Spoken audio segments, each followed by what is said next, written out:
President Biden is holding a high-stakes video call with Russian President Vladimir Putin at the White House today, and it comes amid growing concerns over Moscow's recent military buildup along the Ukraine border.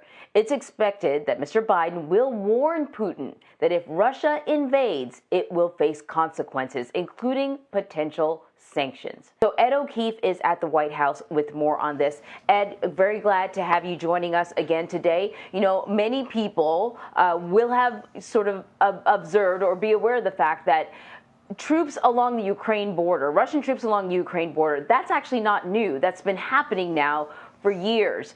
But observers have seen Russia making some interesting moves that people are concerned. People are concerned that this is much more than just sort of the average buildup along the border. And of course, everyone remembers that Russia did invade Crimea just a few years ago. So Ed, what can we expect from the president's call with Putin this morning? And what other key topics are they going to be discussing? Ukraine is obviously at the top of the agenda. Sure, and it's not just observers, it's U.S. officials who say that the buildup of troops is even larger than what went on back in 2014 when Russia invaded Crimea, far more than were there in the spring when a similar buildup was beginning.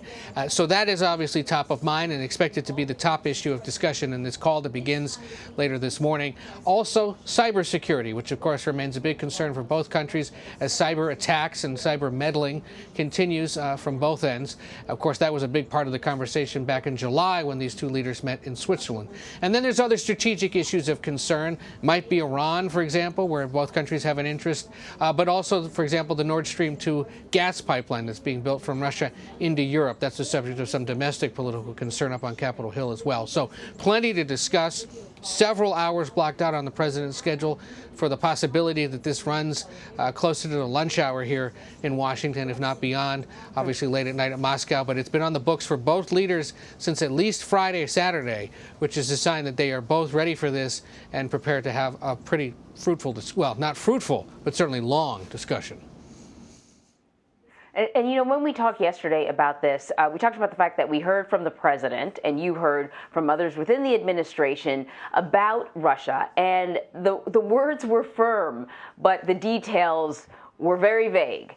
And of course, you know, Putin's not going to do anything unless there are consequences. So now we're learning that the president contacted key NATO allies to discuss de-escalating tensions. Do we know what came out of that conversation? Because the U.S. is going to need allies to be able to deliver the type of pressure that is necessary to have Vladimir Putin back off.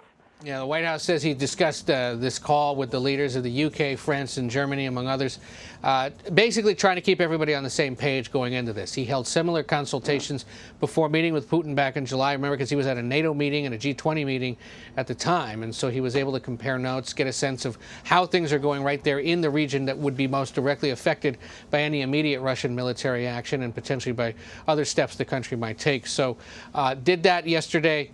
Is expected to talk to the Ukrainian leader at some point after the call with Putin, probably to fill him in on what's going on and whether any other steps need to be taken. But the White House stresses, as they don't know whether there's no evidence that Putin is planning for a military invasion, obviously the concerns about this buildup will be top of mind and first to discuss.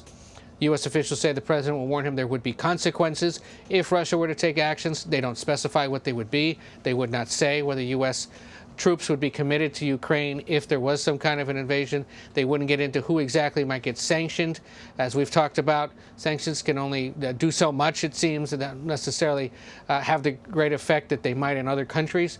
So obviously a lot to consider, a lot that may get discussed specifically about this, and we expect to learn more later today about how it went. Another country in which the Biden administration has been firm but measured is China.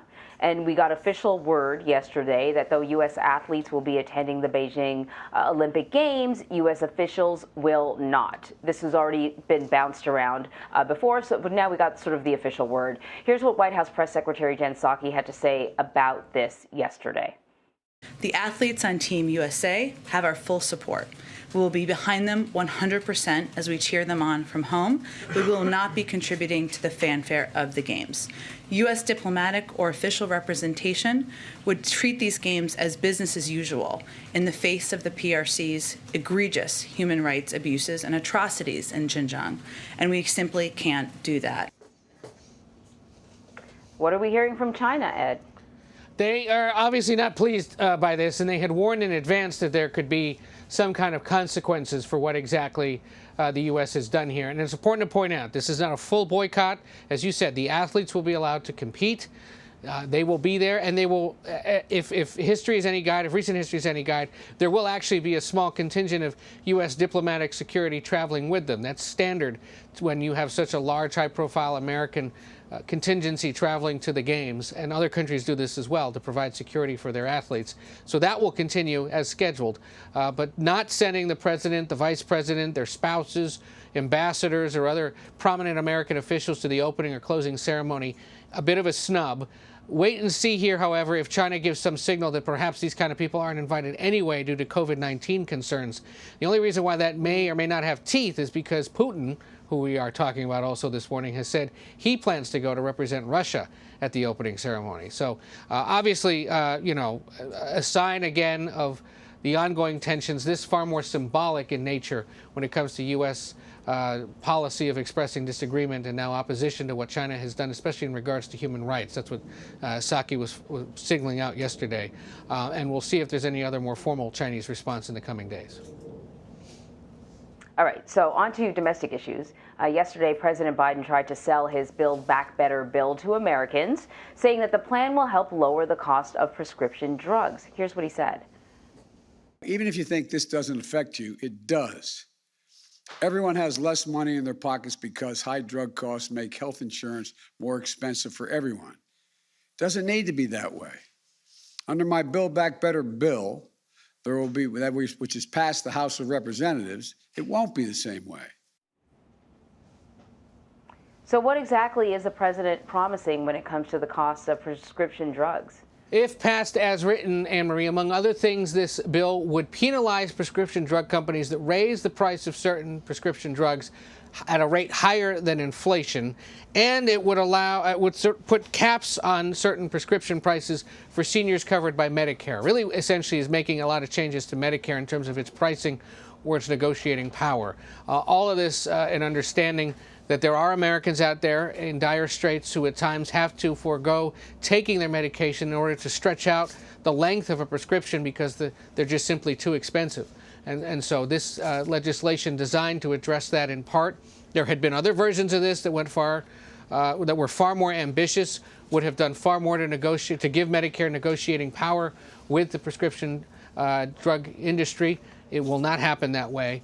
But all of this, part of his ongoing push to sort of highlight very specific parts of this massive legislation to say, look, this is how life could improve potentially if this legislation is passed. We are expecting more movement on that sort of at the procedural level in the Senate this week, with the Senate likely to take it up at some point after that.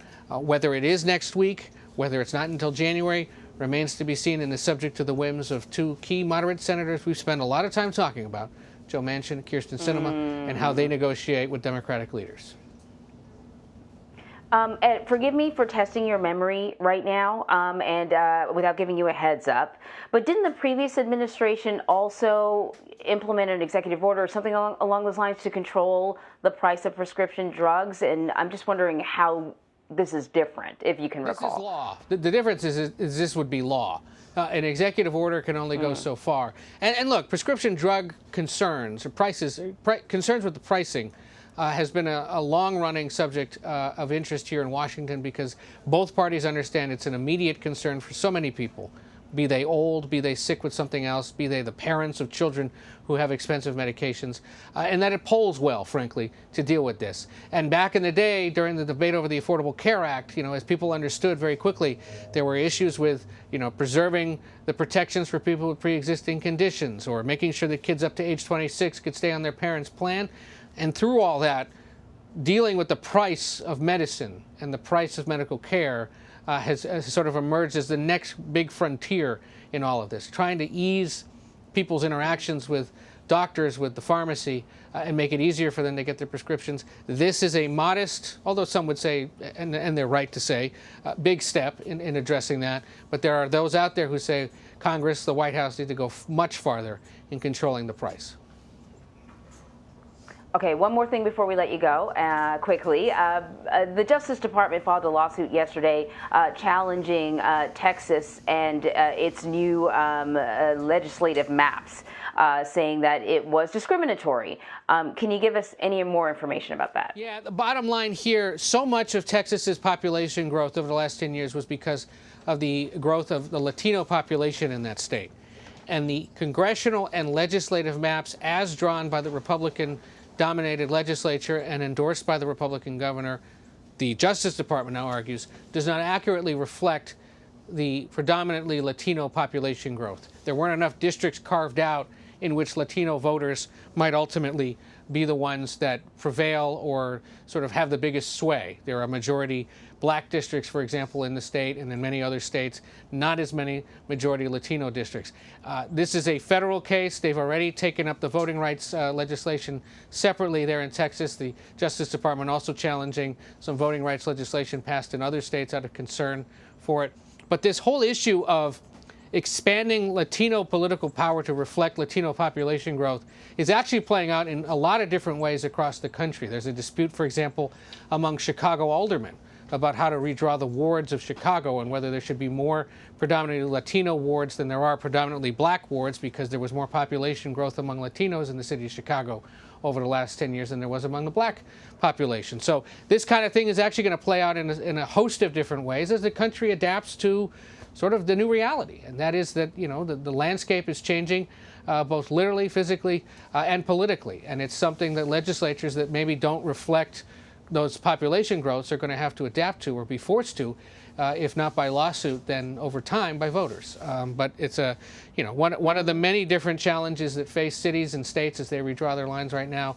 This is a high-profile one, and it rose very quickly to the Justice Department's attention because Democrats and other civil rights groups in Texas argue it was so gallingly apparent that they were ignoring the population growth reality and drawing things in a way that would try to suppress Latino votes. We'll see. But good example of the change that's ongoing and how it's going to play out in so many different ways.